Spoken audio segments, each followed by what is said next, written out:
After Saturday's games are over, there will still be 11 NFL games left to be played during Week 17, and a lot of really key matchups happening, even the bad ones. Raiders against the Giants, that's the race for the number one pick. Seattle against Carolina. If the Panthers win that game, and then the Bucks lose to Miami, the Panthers clinch the NFC South. Seattle needs to win out to clinch the number one seed, and there's all sorts of scenarios throughout this Week 17 slate that we can go through. But to start things off, we're going to look at the first game of the slate on Sunday and just tally off who's probably going to win the game, what the spread is going to be, who's going to cover that spread, so on and so forth. To start things off, we do have Seattle at Carolina. And this is your typical Carolina win, right? You look at their season, and they always lose to the inferior opponent. They lose to the Saints, right? A team that they're better than on paper, but then they go out there and they beat the Packers and they beat the Rams. I mean, Seattle is right up there with those two teams. Will they beat Seattle? And in short, no, I don't think that's going to happen. I have the Seattle Seahawks beating the Carolina Panthers. The Seahawks have a 10-day rest period. They had that great win on Thursday against the Rams last week. They're riding a lot of momentum. And as mentioned, this is a really important game for Seattle because they want to have that number one seed. They've been playing all year to clinch that number one seed. In order for them to do so, they need a win out, or maybe the 49ers lose this week and Seattle loses this week. And then that's a battle for the number one seed during week 18. But in short, this is a must-win game for Seattle to clinch that number one seed, but more importantly, not be a wild card team and get home field advantage, especially when you're playing where they play, right? Seattle is known for one of the best crowd atmospheres. It's important for them to have home field advantage, especially throughout all the playoffs, but just in general.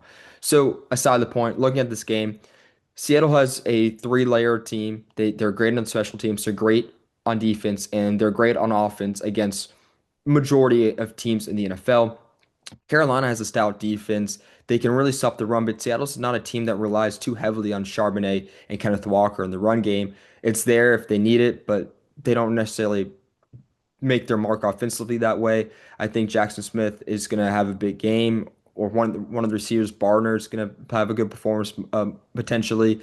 And I think that the Seattle's offense is going to come in. They're going to take care of business. This defense is going to set the tone early and often, and they're going to propel themselves to victory over the Carolina Panthers. I like Bryce Young. I like what the Panthers can do, and they have a real chance at making the playoffs and winning the NFC South. But ultimately, what I think is going to end up happening is them in Tampa, regardless of what happens this week, they're going to be setting up to face one another in Week 18 for a winner go home scenario to win the NFC South. I have the Seattle Seahawks winning this game, and they are favored by 7.5 points. I have them covering as well. They covered against the 49ers. They did not cover against the Colts, but this is a game where I think Seattle's going to come out there and they're gonna win the game and cover the spread against the Carolina Panthers. So the second game to look at is Arizona at the Cincinnati Bengals. Cardinals, believe it or not, right? Maybe this isn't as shocking as it was to me when I keep looking at it. The Arizona Cardinals have 12 losses on the year. They're 3 and 12. That was mind-blowing to me when I found out about that, or just re-remembered, I should say, because they're a good football team. They've had good moments despite how bad their record is, and they're going against the Cincinnati Bengals. The Bengals are favored by 7 points. And this is a game where I think the Bengals are at home. They're going to go out there. They're going to win. They're going to cover. The offense is going to have a field day against this Cardinals defense that's been floundering. Jonathan Gannon's under the gun. Who knows what's going to happen with him at the head coaching position? Could he get fired potentially? And this is a game where the Bengals are going to have their entire roster out there healthy, ready to go, and the offense is going to go and put up a lot of points, right? Look at the Texas game against the Cardinals. Cardinals lost that game 40-20. It was close somewhat during the game. Cardinals made a little early. They had some early. They had some late life, I should say. They made a little run during that game, but ultimately in this Bengals game, I think the Bengals are going to go out there, take care of business, cover the spread. Who's going to stop that Bengals offense for Arizona? I don't think anyone can, and I do believe the Bengals will get some stops against the Arizona Cardinals offense, and the Cardinals are just going to be looking ahead to the offseason. It's just get to that point, figure out what you're doing with Kyler. Out of the Bengals winning that game and covering the -7 spread. Then we have Tampa Bay at Miami. The Dolphins are +5.5, so Tampa Bay is favored to win this game. Quinn Ewers in his Miami's offense looks dysfunctional. Again, just like the Cardinals, I think the Dolphins are just ready to get to the offseason and figure out what's next. Cut to what's happening with Mike McDaniel.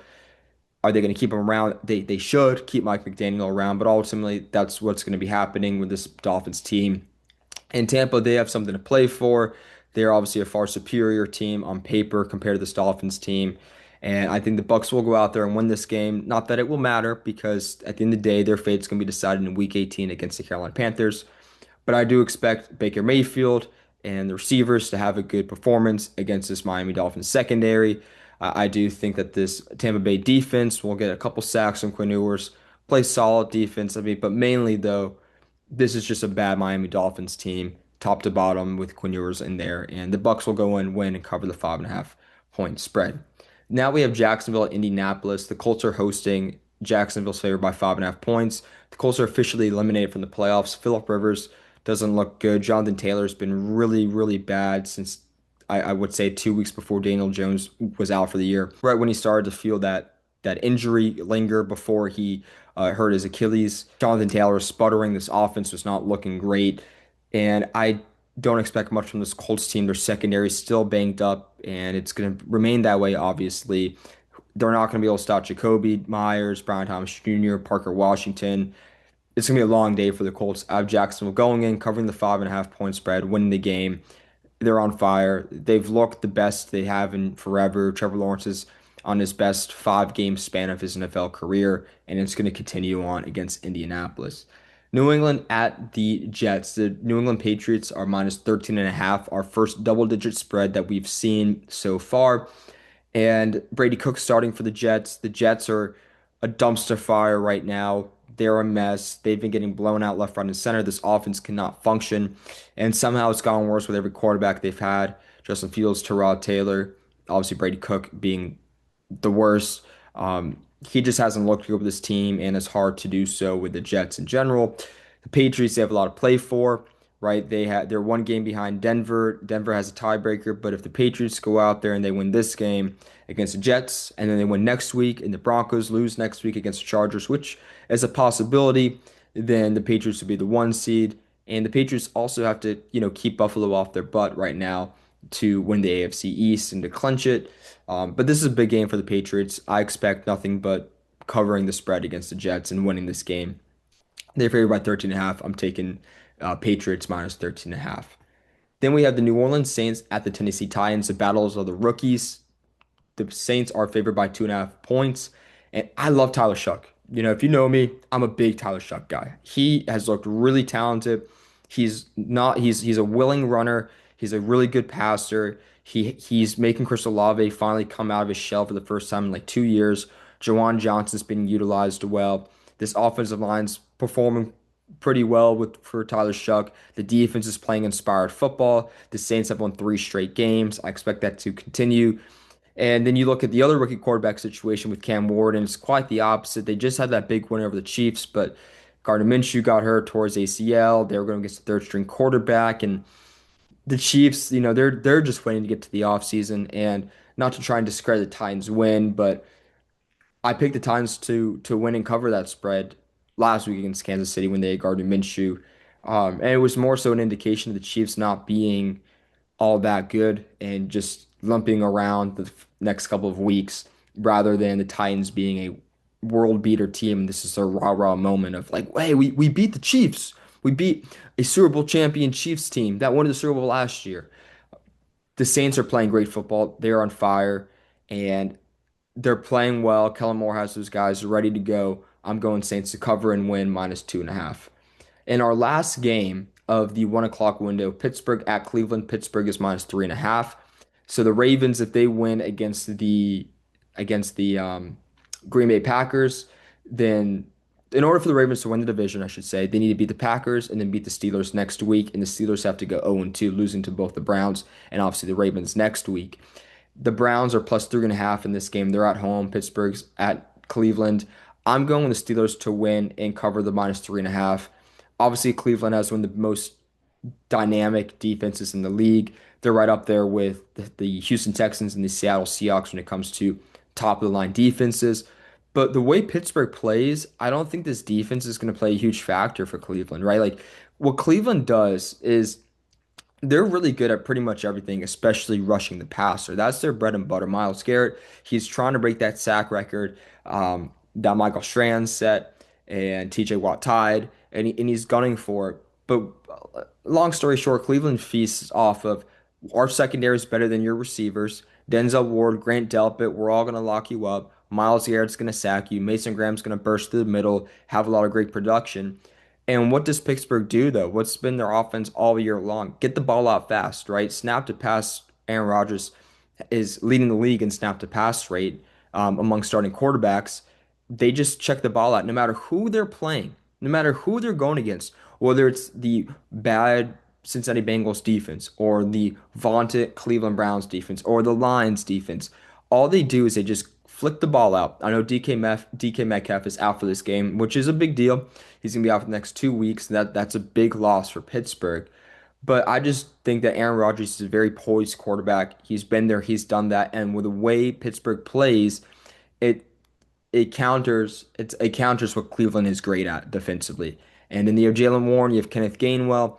They're just gonna pick their way down the field against Cleveland and have success. And this Pittsburgh's defense is playing inspired football again. Like they look like they're on the path to finally getting back to what we've known them as for the past couple of weeks. TJ Watt is TBD. I don't think he's playing this week against Cleveland. Hopefully, if they make the playoffs, they can have him back for it because he's just a great player to watch out there. I'm not sure if Nick Herbig will be back, but the Steelers defense looks good. They're coming around. They're turning a corner. They held the Lions offense in check, their passing game in check until the fourth quarter when, they had that, like every team, when you have a cushion of a lead, you play prevent defense, and then the team picks you apart, and then it's how do we get here? Why weren't the Lions doing that before? Why is Pittsburgh falling apart now? What's happening? But ultimately, I think this Pittsburgh defense will hold Cleveland in check, will hold Shedeur Sanders in check. Quinshon Judkins is obviously out for the year, which is a big loss for the Browns. I don't know how they're going to establish the run. Dylan Sampson doesn't move the needle for me. Neither does Rocket Sanders. The receiving core is not great. Pittsburgh's going to win. They're going to cover the 3.5. So to cap off the 1 o'clocks, just to do a quick rundown, we have the Seattle Seahawks covering and winning -7.5. Um, I would say that's my least favorite spread to pick from the with Seattle -7.5. But I do think they're going to win. I have the Bengals -7 at or hosting Arizona. Tampa Bay at Miami. Tampa winning and covering -5.5. Jacksonville at Indianapolis winning and covering plus or -5.5 for Jacksonville. New England at the Jets. New England is -13.5. I have them winning and covering. New Orleans at Tennessee. I have the Saints winning and covering at -2.5. And Pittsburgh at Cleveland. I have the Steelers -3.5 at Cleveland. My favorite spread, I would say, would probably be New England -13.5. I just don't know what the Jets can bring to the table as a team. I know it's a large spread. It's the only double-digit spread remaining. I don't know I don't remember what the spreads were um, for the Thursday games.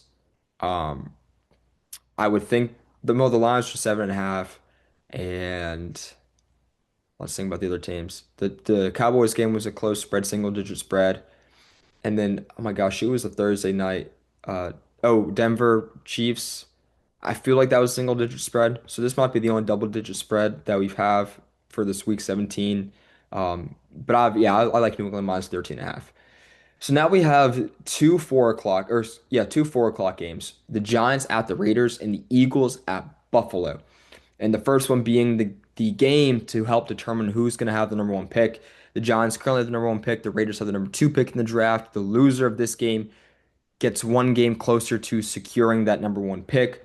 And yeah, so we'll see what happens. The Giants at Raiders, though, the Giants are favored -2.5. I'll be honest with you, Max Crosby's not playing. Okay. They shut down Brock Bowers. He's not playing. They had a good performance against Houston. The Raiders did, losing 23-21, but Ashton Jeanty had arguably his best game of his rookie season. And I know the Giants have all their guys. The Giants are just a bad freaking football team. They're a bad football team. They're not being coached correctly. Mike Kafka is not doing anything for this team. Jackson Dart is not looking good right now. He can't pass it right now. He's no receivers. The run game's non-existent. The defense doesn't exist. Like, the Giants are more talented than the Raiders, but the Giants are horrible at football this year. They're not playing good football. They have all the talent in the world. And I do believe that this is a team that if they get the right coach in there, they can turn things around and be the Patriots of this season and go off and win double-digit games next year. And they were faced with a very tough schedule this season, right? The the division teams that they had to go against with the AFC West when they had Mahomes when he was healthy playing for that team. Obviously, the NFC East is a tough division to have to play 6 games in. And then Jane Daniels was there for some of those games when they played them. And I'm trying to think of who else was on their schedule. I mean, they played the Patriots as just one of their fourth worst team in the division to games. Like they played the NFC North. Like they just played a really tough schedule this year. The Giants can be a great team next year, but I don't think they're going to win this game. I'm going Raiders plus 2.5 and to win this game against the Giants. The Giants are just in so much turmoil. I don't know what they're doing. And yeah, no one, they're not a good football team. That's all I have for you. The Raiders are going to win and cover plus 2.5. I'm like very confident in this pick. This might be my lock of the 4 o'clock window. I mean, there's only 2 games. So yeah, I guess my lock is a plus 2.5 in this 4 o'clock window. So now we have the Bills hosting the Eagles. The Bills are favored by minus 1.5 points. And this is one of those games where like my head is telling me Eagles, Eagles, Eagles. My heart is telling me it's going to be Buffalo. They're going to win. Because when you look at this game, when you look how it's drawn up, Saquon Barkley's come off a 130-yard rushing game. Before that, the Eagles won 31-0 over the Raiders. The Eagles are looking like a good football team. Jalen Hurts was mobile, running around the past couple of weeks, and the receivers are sort of clicking with the quarterback and Jalen Hurts, and the defense is playing well. And the Bills have a inability to stop the run, and again, they're going against Saquon. And the Bills' secondary is banged up, and the linebacker core is banged up, and Josh Allen's banged up, and the offensive line is banged up, and they don't have a receiver. They don't have a tight end. I mean, Dalton Kincaid had 0 catches last game against the Browns. And it's like, what do the Bills have? Nothing. This is a bad football team on paper compared to Philadelphia with all the injuries and the banged up players. But something about the Bills and the Eagles, or they're both not neither one or that like they don't move the needle. Like I know the Eagles have all the reason in the world to win this game, but I'm not buying into what Philly's done the past 2 weeks. I guess it's that simple. I want to see them do it against a good team, and I don't think they can. Even though the Bills have a lot of holes as a whole, like as a whole, collectively, they have a lot of problems with this team. I think Buffalo's going to go out there and win this game. I think that Josh Allen and James Cook is going to they're going to be able to run the ball well or have a good short game that turns into big receptions against the Eagles. Um, I don't expect much from Dalton Kincaid. I think that they're going to be able to cover him with Cooper DeJean well. But there's just something about this Buffalo team where they're going to be able to move the ball downfield, in my opinion, through short plays. Running the ball, especially. Just James Cook's going to be the MVP of this game when it's all said and done. And I'm also just not buying in the Eagles' offense. I don't think they're going to be doing anything that's spectacular, even though they should against this Buffalo Bills team. I'm going the Bills to win and cover minus 1.5 off of just pure like feeling. I'll be frank, pure feeling. It just doesn't seem like the Eagles are that good. So I'm going Buffalo to win and cover at minus 1.5. And Sunday Night Football, pretty fun game for Sunday night. And that is going to be the Chicago Bears at the San Francisco 49ers. The 49ers look red hot. The Bears had that huge game against Green Bay. I'm not really buying into the Bears on what they're doing. I like the 49ers. Like I said, they have a lot to play for with the 1 seed around the corner.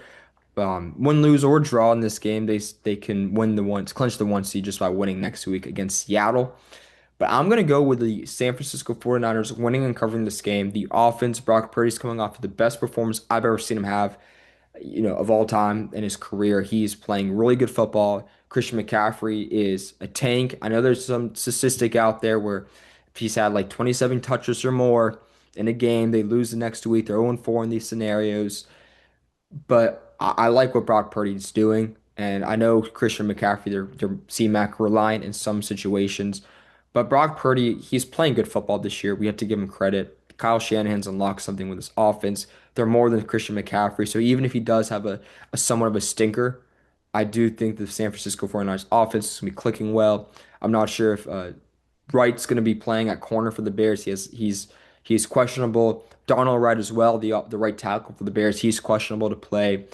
Um, and then defensively, the 49ers, they just find ways of shutting down opponents. And I think they're going to do so with the Chicago Bears team.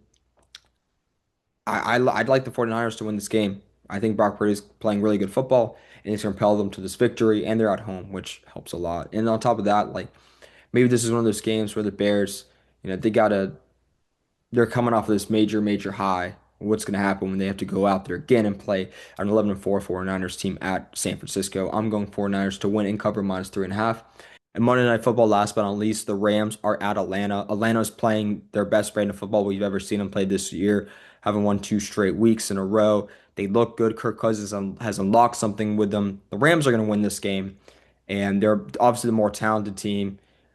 But something about the way Kirk Cousins is playing and he's commanding this offense and the fact that Drake London's going to be around, Kyle Pitts is playing like a whole other level, something we've never seen him for, like we haven't seen him like this before. Bijan Robinson's obviously there. The Rams kind of struggle against these odd teams. They lost to the Panthers. They played close against the Colts. They played close against the Titans. Um, the Rams will win, but I think Atlanta's going to cover at +8.5. Just because they're playing good football, the Rams can play with their food a little bit. And I like that the Falcons are playing inspired ball right now. And Kirk Cousins has unlocked something in this offense. The defense, obviously one of the top defenses and getting to the quarterback, generating pressure. AJ Terrell's there. Jesse Bates is there. They have a solid secondary. Hopefully they can slow down Puka Nacua. I don't think Devontae Adams is going to play. I'm not sure yet. I'm not confirming that. I have no idea. But I can't imagine he's going to be playing this week against the Falcons. Ultimately, though, I have the Rams going in and winning this game, taking care of business, but not covering the spread just because the Falcons' offense is they're clicking. Maybe it's a late game cover, fourth quarter, they're down 14 points. They have a touchdown to cover. Something like that, I think, could happen. And I have the Rams winning, but the Falcons covering at +8.5. So yeah, those are my picks and my spreads. Let me know what you guys think. Is there one that you believe has a good chance of hitting? Any of your favorites? Personally, I think my favorite is going to be the Patriots -13.5 at the Jets. I do like the Bengals -7 as well, hosting the Arizona Cardinals. Now that may push, but I do like that bet a lot as well. And I do like the Raiders at +2.5, hosting the New York Giants because the Giants aren't playing good football. So those are probably my three favorite picks on the day. It's going to be Raiders +2.5. It's going to be Patriots -13.5, and it's going to be Bengals -7. Thank you guys so much for watching. Please like, comment, subscribe. Let me know what you guys think. Who's going to cover?